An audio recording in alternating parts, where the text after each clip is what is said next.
government that there's no choice but to follow.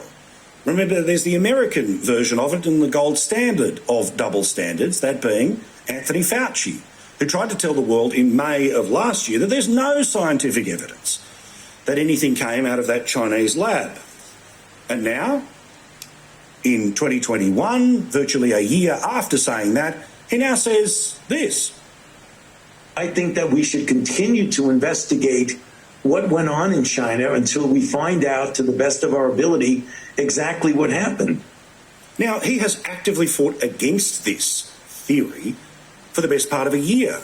And now emails are starting to come out that Anthony Fauci himself was directly briefed that there was a very good chance that this thing was potentially engineered. He found that out in the early months of the pandemic, yet pretended that there was no such evidence. Now, am I smarter than all of these collective medical brains put together? No. But is there a common sense factor that politicians should be able to see? Yes. Why should they blindly follow people who say things as stupid as hotspots include areas that haven't had cases for 90 days because geographically the ACT is in the middle of New South Wales? Why should they blindly follow the advice of people who say that there's some fast-moving beast when only 37 people have got the virus of more than 300,000 that have been tested in the past month, and most of which are in one local government area? And it is fairly obvious that you do have a choice whether you go into lockdown or not, when the chief advice you are getting from a bureaucrat is telling you that there's a chance the coronavirus might end up on a football because the person kicking it came from Melbourne, despite the fact that they don't have it. Oh, and then the reason you shouldn't touch the ball is because sweaty men have been touching it. This is the book of Job, chapter 13, and verse 4. But ye are forgers of lies.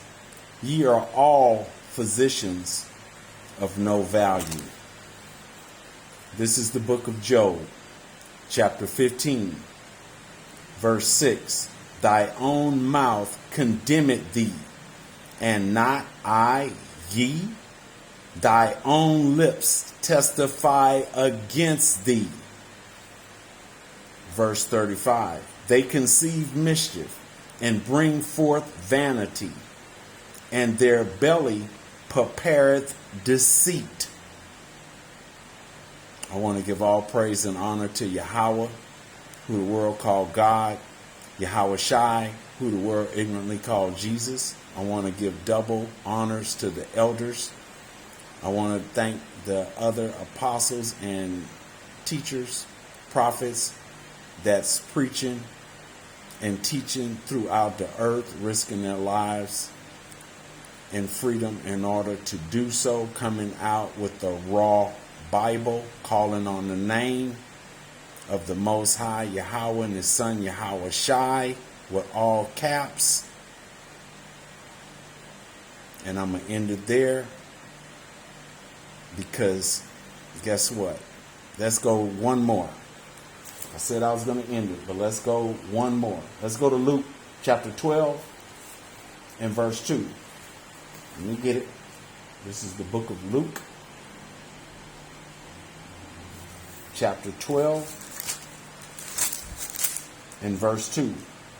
For there is nothing covered that shall not be revealed, neither hid that shall not be known. Shalom.